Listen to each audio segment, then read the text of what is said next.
Today we are going to study chapter number 3 in your book in political science, that is SPL.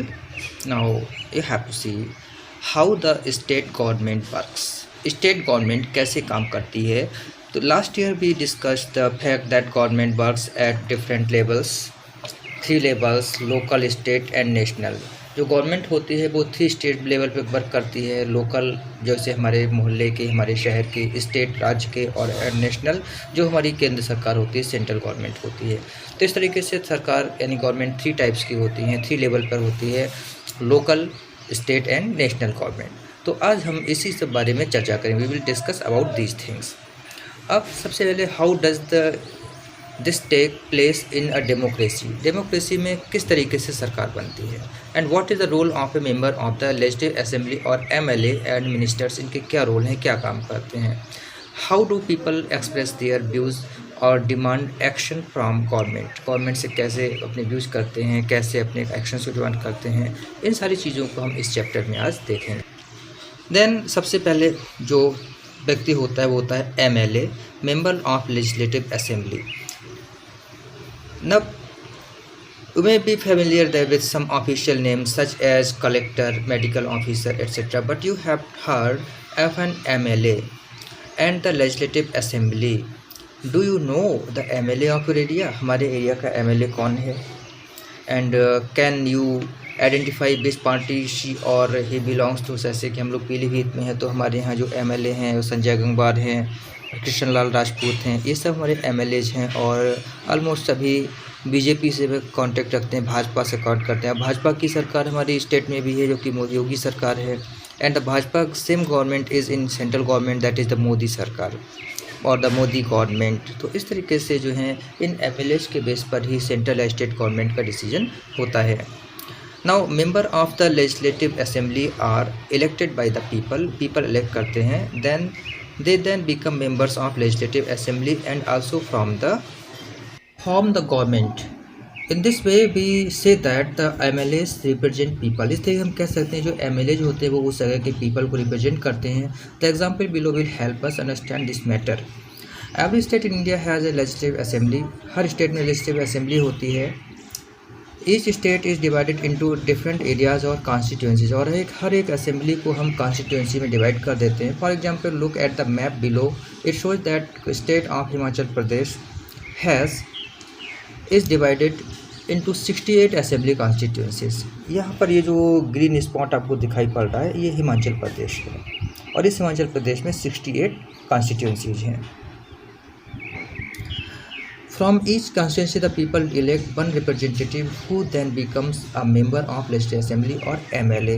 हर एक constituency से लोग अपने एक leader को choose करते हैं जिसको क्योंकि बाद में member of legislative assembly और MLA बन जाता है. You would have noticed that people stand for elections in the name of different parties. लोग अलग अलग पार्टियों के लिए इलेक्शन में खड़े होते हैं. These MLAs therefore belong to different political parties. और इसीलिए ये लोग जो हैं अलग अलग पार्टीज होते हैं. जैसे कि हमारे स्टेट यूपी में BSP यानी बसपा है, कांग्रेस है, भाजपा है, TMC है और बहुत सारी पार्टीज हैं, पीस पार्टी है. तो ये सारी पार्टीज अपने अपने कैंडिडेट्स को खड़ा करते हैं और सब चाहते हैं कि हमारा मेंबर जो व्यक्ति हमारा लीडर जो है वो उस एरिया से लीडर बन जाए और हमारा MLA बन जाए. Now how do people who are MLAs become ministers और चीफ मिनिस्टर्स. अब ये मिनिस्टर और चीफ मिनिस्टर कैसे बन जाते हैं. इससे होता ये है basically political party whose MLAs have more than half the number of constituencies in the state can be said to be in majority. तो मेजॉरिटी में वो पार्टी होती है जिस पार्टी के पास में आधे से ज़्यादा यानी मीन्स अगर 100 टोटल कॉन्स्टिट्यूंसीज हैं तो उसमें से जिस पार्टी के पास में 51 MLAs होंगे वही गवर्नमेंट फॉर्म करेगा और वही आपका मेजॉरिटी में कहा जाएगा. सो majority is a party that has more than 50% of the votes or the MLAs. The political party that has the majority is called the ruling party and all the other members are called opposition. जो party rule करती है, सरकार बनाती है, उसको ruling party कहते हैं और जो पार्टी अपोजिट में होती है जिसको सरकार बनने का मौका नहीं मिलता है वो अपोजिशन हो जाता है. और एक डेमोक्रेसी में, लोकतंत्र में अपोजिशन का बहुत ही बड़ा रोल होता है. अगर अपोजिशन नहीं होगी तो रूलिंग पार्टी पूरी तरीके से हिटलर बन जाएगी, ऑटोक्रेसी बना लेगी. मीन्स वो पूरी तरीके से एनार्की हो जाएगी और पीपल कुछ नहीं कर पाएंगे. For example, the Legislative Assembly of the state of Himachal Pradesh has 68 MLA constituencies. Candidates from various political parties won the 2003 assembly elections and became MLAs. Since the total number of MLAs in Legislative Assembly is 68, a political party would have needed to have more than 34 MLAs in order to gain majority. The Indian National Congress (INC) with 43 MLAs had the majority and it became the ruling party. All the other MLAs became the opposition. तो इस तरीके से यहाँ पर इसको जो है INC ने अपने गवर्नमेंट को बनाया और बाकी MLAs जाकर अपोजिशन में आ गए, मीन्स विरोधी पार्टी बन गए। अब विपक्ष इसको हिंदी में बोलते हैं।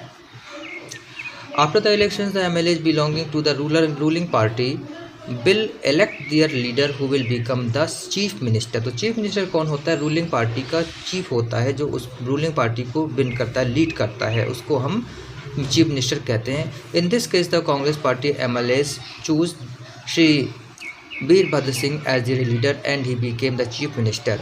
और उसी तरीके से हमारे यूपी में जो इलेक्शंस हुए थे उसमें भाजपा को, बीजेपी को सबसे ज़्यादा सीट मिली थी, मोर देन 50%। तो इसलिए यहाँ पर बीजेपी गवर्नमेंट बनी और चूँकि बीजेपी गवर्नमेंट के MLAs ने कहा कि हम योगी आदित्यनाथ को अपना लीडर चूज करते हैं, इसलिए योगी आदित्यनाथ वहाँ पर चीफ मिनिस्टर बन गए। अब चीफ मिनिस्टर क्या करता है? The chief minister then selects the other persons as ministers.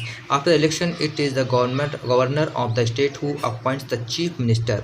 ध्यान दीजिए, गवर्नर ऑफ द स्टेट, जो गवर्नर होता है इसको हिंदी में राज्यपाल कहते हैं, वो लीडर उसके पास में लेटर जाता है और फिर गवर्नर क्या करता है? वो चीफ मिनिस्टर और दूसरे मिनिस्टर्स को अपॉइंट करता है। अब दूसरे मिनिस्टर्स कहते हैं चीफ मिनिस्टर अपनी खुद की सोच से, अपनी विवेक से, अपने खुद के पेशेंस से डिसाइड करता है कि किसको कौन सा डिपार्टमेंट दिया जाएगा, कौन कुछ डिपार्टमेंट को संभाल पाएगा। The chief minister and other ministers have the responsibility of running various government departments of और मिनिस्टर्स। अब जो चीफ मिनिस्टर होता है और मिनिस्टर्स होते हैं उनके पास में बहुत सारी रिस्पॉन्सिबिलिटी होती हैं गवर्नमेंट के डिपार्टमेंट्स को रन करने, मिनिस्टर्स करने की, and they have separate offices, उनके पास अलग अलग ऑफिस होता है। A legislative assembly is a place where all the MLAs, whether from the ruling party or from the opposition party, meet to discuss various things. Hence, some MLAs have dual responsibilities, one as MLA and the other as a minister. Okay.